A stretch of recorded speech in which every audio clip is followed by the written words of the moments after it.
If you think branding is just putting your logo on a random Amazon product, you are totally wrong. In the past, this might have worked, but not anymore. The Amazon market has changed, and a strong brand is a foundation of having a profitable business. Watch this video with Ben Leonard, where he analyzes some product examples with and without a strong brand. Hi, Ben. I'm really happy you're joining me today to talk about the importance of having a strong brand as an Amazon seller, and also what role it plays when Amazon sellers would like to sell their business. So before we go to the details and your presentation, could you first introduce yourself and also let us know what you do in Amazon space? Sure. Thanks for having me. It's good to be here. So my name is Ben Leonard. I've been involved in e-commerce since 2016. I started a brand around about that time. I grew it, and we were doing about $6 million top line when I sold it in 2019. And that was Thrasio's first European acquisition. Now I'm building my own brands. I'm consulting. And most importantly, for the context of today, I think I am the co-founder of Ecom Brokers. So when I sold my first business, we used a brokerage and the experience could have been better. So my accountant and I decided to create a better brokerage. And we help e-commerce, agency, and SaaS business owners plan and then execute their exit. Okay, sounds really good. And now looking back, what do you think? Did you have a strong brand when you decided to sell your business, or there were some elements you could have improved beforehand? There's always room for improvement, but one of the key things that helped me to sell my brand was the strong brand identity. And I think that's because I approached the whole thing from a brand first point of view. I always wanted to develop a great brand rather than sell stuff online. And that is what I'm trying to encourage people to do now. Okay, sounds good. So I know you have prepared some slides for us as well to better explain everything regarding the brand and the branding as well. So go ahead, share your screen, and we're ready for you. I'm going to talk about the power of brand and why it's so important when it comes to getting the exit that you deserve. But before we talk about that, let's just touch on what's actually happening in the space right now, because everybody's been kind of losing their minds about the state of the market in 2022. And some of that is well-intentioned, but we need to talk about what's going on and make sure that we're not kind of getting too scared, right? But here's what the reality. Sales have been falling. The post-COVID shopping spree is well and truly over. We know that. But costs have been rising, right? Production costs have been going up, supply and demand. Many manufacturers have been closed for a long time. They open again, then they close again. And that's not just in China. That's in a lot of different manufacturing countries, Vietnam, for instance. And shipping costs, we all know about shipping costs, and they are starting to come back down a little bit now. But that has been very tough for everybody. But competition continues to rise. There are more and more sellers all the time, and they're getting smarter. So in the past, it was pretty easy to beat the competition by employing some smart strategy or tactic or hack. But now everybody's up to speed on what's going on, or more and more people are. So you're constantly having to improve, and that's hard work. But suddenly the aggregators have taken some time to reflect on themselves, and they're realizing, oh, we need to get our act together, because actually they've come to understand this wasn't as easy as they thought it might be. And many of them have lacked strong operational capability, which is why some of the brands they bought have failed. They had a lack of foresight when it comes to that. They thought that this was an easy business model. These aren't real businesses. We can just buy these businesses at a low multiple, roll them up, and then sell them on or go public. They'll just run themselves. That's not true. These are real businesses, and you deserve a bit of respect for running a real business, right? So as a result of all of this, multiples have been down. That's true. But it's not been so bad if you have a great brand. The weaker the brand, the lower the multiple. Deal volume is down. So buyers are buying brands less often, and they're not as willing to take on such a risk. Previously, you could sell a pretty terrible brand for pretty high multiple. They were just interested in buying the cash flow. And combined with the risk appetite being down, they're taking longer to figure out whether they want to even buy your business. So due diligence period has gone from sort of 30 to 45 days to more like 45 to 70, even 80 days.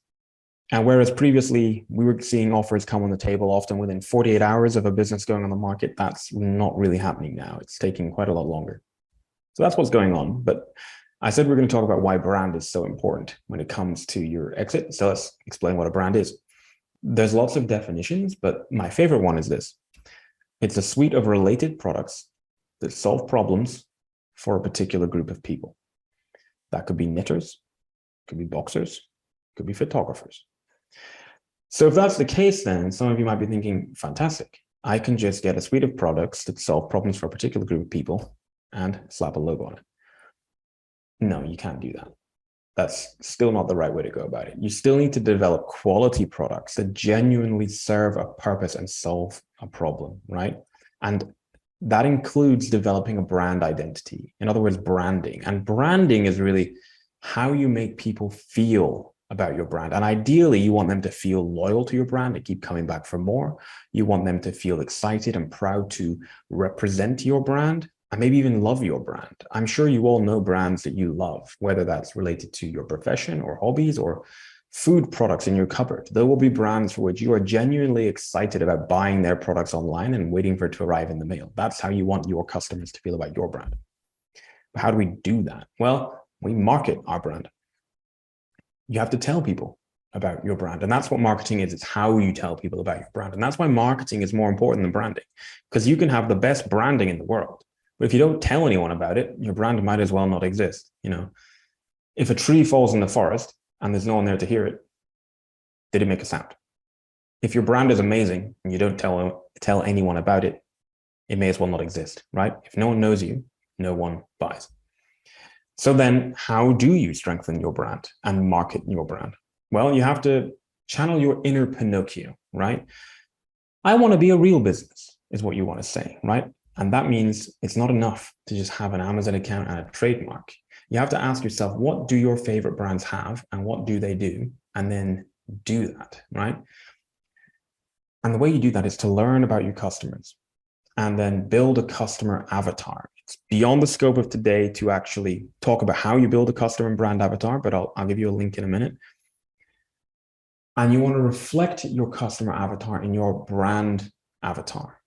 A customer avatar is basically a representation of who your ideal customer is. And when you make your brand avatar reflect who they are, it speaks directly to them, right? For example, suppose you have a knitting brand and your knitters are good, but they aspire to be a creative knitter. Or they might be a boxer who aspires to be a knockout boxer, or a photographer who aspires to be a skilled photographer. When you make your brand avatar reflect who your customer aspires to be, that really speaks to something inside your customer, right? And so you want to make all your marketing material fit the essence of your brand avatar such that your brand is so compelling and clearly shows the customer how your products are going to make their life better, that they will know, like, and trust you and buy from you. Now, if you go to that link, benleonard.pro/avatars, there's nothing for sale there. It's just going to take you to some YouTube videos where I go into more detail than I can today on this video, okay? So what do we do then with that avatar after we've made it? You've watched those videos, you've made your brand avatar. What do you do with it? Well, you make all your marketing material fit the essence of it. That means your brand voice, your imagery, your email marketing, your social media content has to make sense, right? And so many businesses sell stuff on Amazon and they don't do any of this. They think it's just enough to be on Amazon, and it's really not. And the reason for that is this. This is the value pyramid, which is something we developed at Ecom Brokers. It's basically a representation of the 5 components that are most important to a potential buyer when they look at your business and ask themselves if they want to buy it. They are brand, growth, risk, transferability, and documentation. And you'll notice the brand is at the base of the pyramid because I believe it's the most important one. We think a business needs at least 3 of these aspects to be in a good position for the business to be sellable. But to be really valuable, the strongest layers, that's growth and brand, really need to be in a good position, right? You could have a low-risk business that's highly transferable and great documentation, but it's not growing very well. But a buyer might be able to kind of see through that if you have a fantastic brand identity with lots of potential growth, a potential for them to improve your growth track record, right? A strong brand can make up for other weaknesses in your business. And so ask yourself, how are each of these layers for your business? Is it well documented? Is it transferable? Is it efficient? Would it be easy for somebody else to take your brand and run with it? Is it growing? And have you got growth opportunities for a new owner? And is it supported by a strong brand identity, right? It all comes back to brand. And other people in the space are talking about the top 4 layers, but they're not talking about brand. And some people will be saying, oh, yeah, but if my business is making this much in profit, I'm sure I can sell it for a lot of money. The answer is probably could still sell it, but not for as much as you would with a strong brand identity. And let's dig into why, right? Why does brand matter? With no real brand identity, there's no hook for anyone to get excited about. So there's no following, there's no repeat custom, no word of mouth, no social media assets, no pride for customers in using and being seen with your product, right? And I want to give you an example of the first brand that I built and then sold, Beast Gear. I built a brand with a significant amount of value in the brand identity. We built a cult-like following of customers who would buy everything we sold. We were popping up in gyms all over the country, and customers were proud to post about us on social media and recommend us to their friends. We developed our own products that were better than generic off-the-shelf private label products. If I just slapped a label on the cheapest rubbish I could find on Alibaba and called it Acme Fitness, we wouldn't have had so much value when it came to exit because it's not defensible. So Acme Fitness gives you nothing, but brand identity and Beast Gear gave us everything. Remember what buyers actually want. They want sustainability, growth potential, intellectual property, and repeat custom. A brand gives you that, but generic stuff on an Amazon account doesn't give you that. So some people will still be saying, yeah, but does it stack up in terms of the numbers? It really does. Let's look at an example.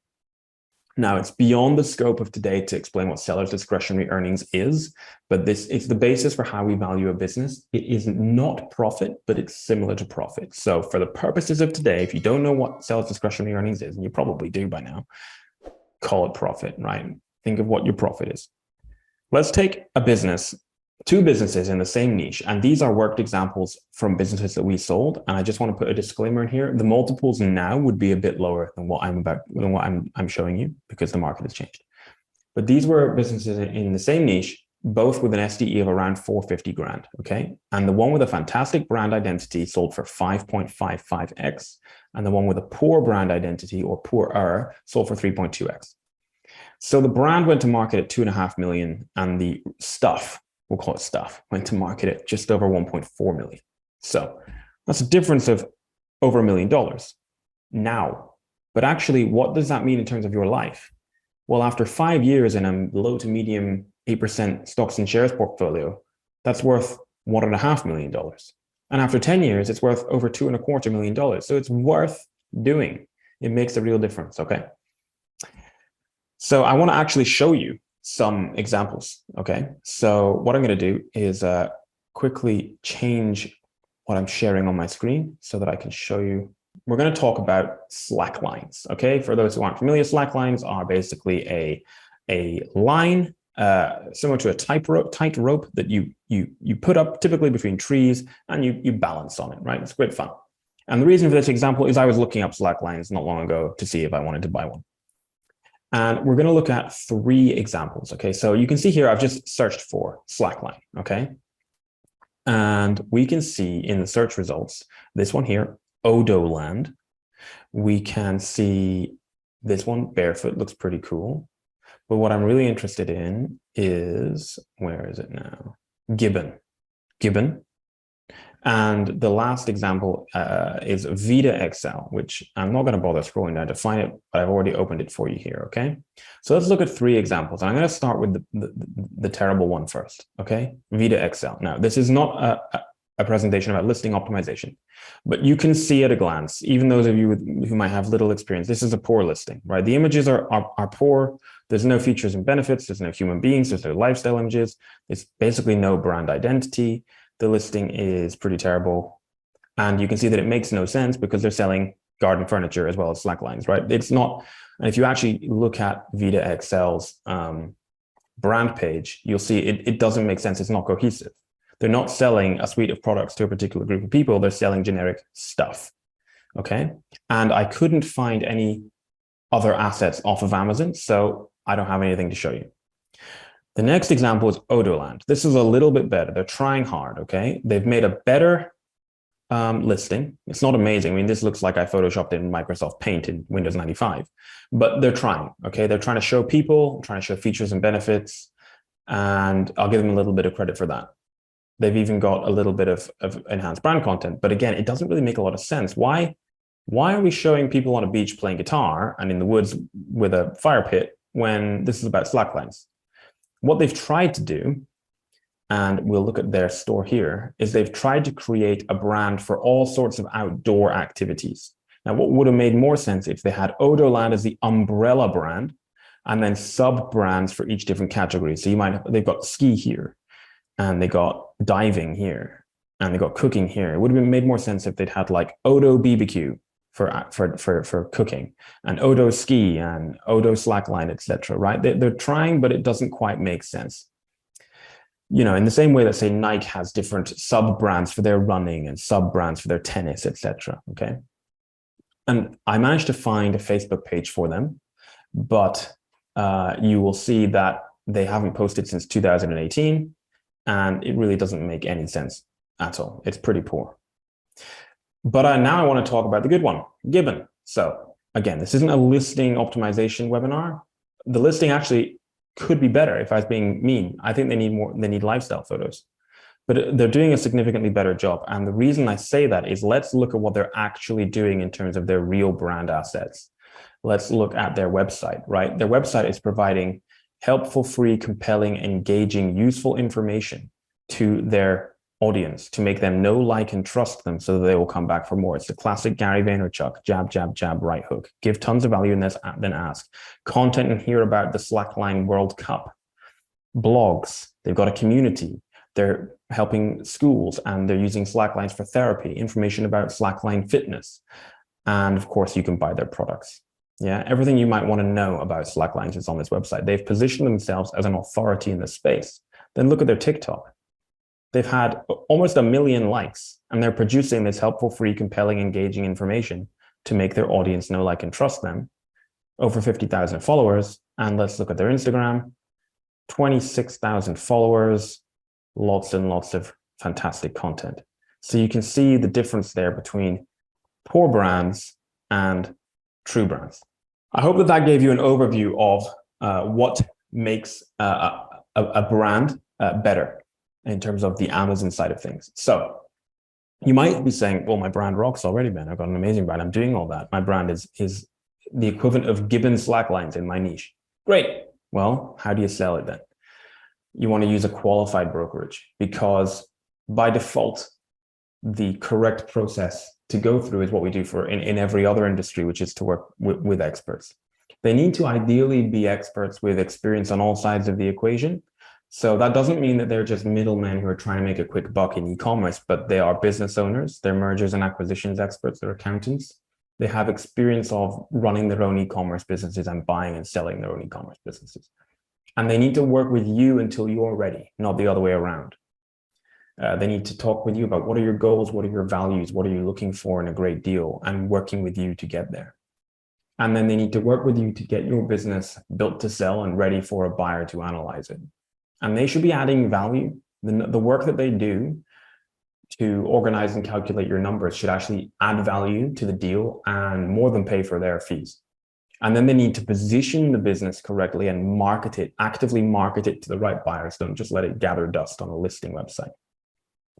So let's talk about planning ahead then, because a lot of you might be watching this and saying, well, I don't think I want to sell my business for another year or 2 years. Well, now's a good time to plan it, because the worst thing you can do is not plan, even if it's not currently on your agenda, because otherwise you're going to find yourself in a position when you do want to sell and you're not prepared at all, right? It's a good idea to find out what your business is worth now and then reverse engineer what that exit looks like, working with qualified experts. Because the biggest mistake you can make is not planning, and then when you get an offer, you're scrabbling because you don't know where you stand, and you go it alone, or you use a generic listing service. So, you know, we hire experts to help us with our PPC, our photography, our videos, our legal issues, our trademarks.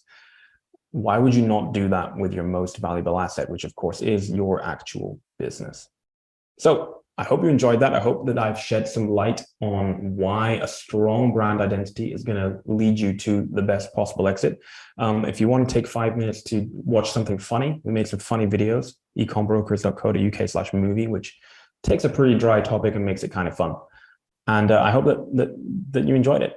Thank you. Yeah, thank you so much, Ben. It was really interesting to listen to you. And thanks again for bringing in some real life examples from Amazon as well. Definitely helpful for Amazon sellers to understand better perhaps how to take a quick look on their own listings, but also see what competitors are doing and then kind of compare who is doing what good and where are the points for improvement.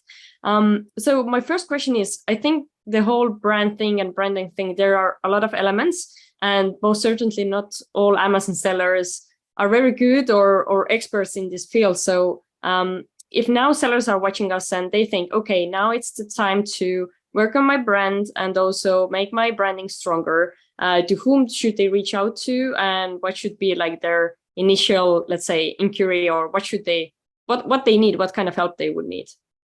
So the first thing that I would say before they reach out to anyone is to have a little bit of reflection. In an ideal world, they should be creating a business around something that they are interested in. So that would mean that they are their customer. So then it's really asking yourself, what are your problems as it relates to your niche, right? Whatever category you're selling in. And what are your pain points? And what products or improvements to products would solve those problems for you? And when you do that, all of a sudden, you start to understand what your customers want, and then you know how to market to them. Again, it comes back to building a customer avatar. So if you go to benleonard.pro/avatars, there's some YouTube videos. Nothing for sale. It's just a YouTube link where you can understand that a bit more. If you've got the money to spend after you do that work, then it can be a good idea to work with a branding agency, but honestly, it's not that necessary. I think that you can do a lot of this yourself by working with freelancers on enhancing your brand identity. So that can be everything from your copywriting to your imagery, your photography, your logos, etc.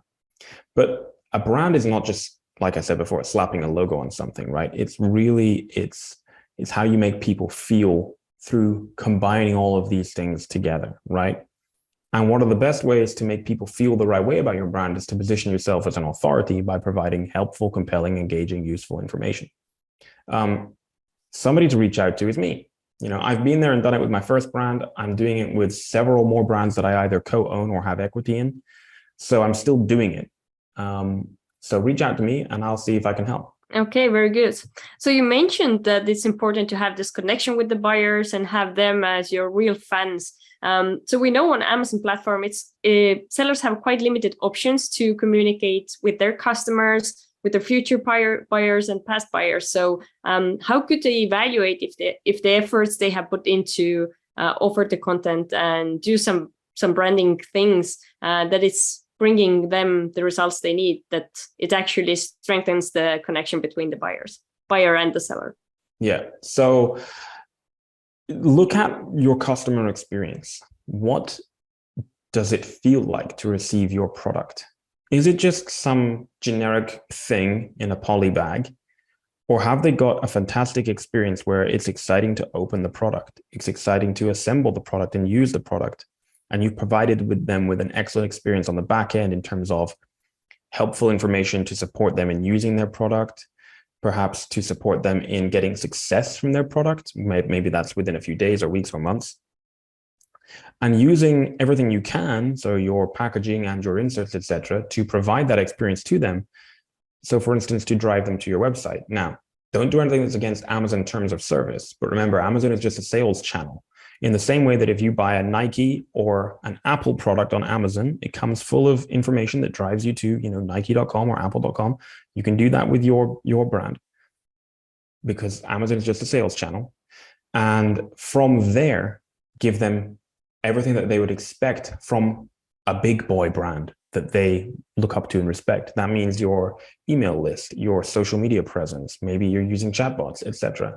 And in those places, provide helpful, compelling, engaging, useful, free information that makes them know, like, and trust you.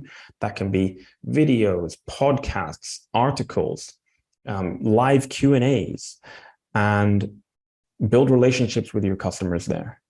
And that's where you're going to get the traction. Thank you. Very good information from you. So Ben, could you once more explain what kind of services do you offer? What kind of Amazon sellers should reach out to you? And also what's the best way to contact you if anyone has any question? Absolutely. So we are ecombrokers.co.uk. We help people plan and execute their exit, whether you think you're going to sell in 3 months or 2 years. We work with sellers who are profitable, growing, but also who need a bit of support. We will mentor you on a route to exit if you're quite some way out. On the other hand, you might be ready to sell pretty soon, and we're going to help you maximize the value of your business and market it to the right buyers and then get the deal done for you. And you can find us at ecombrokers.co.uk, and you can email me, ben@ecombrokers.co.uk. Okay, thanks again for joining me today. I'm sure it's helpful for a lot of Amazon sellers, and we do hope to see you soon again on Orange Click YouTube channel. Thanks. And now don't forget to hit the like button below and subscribe to our channel. And if you have any questions, let us know in the comments section below. And now I recommend you to watch other video with Ben where he explains how to increase your business value. It's here.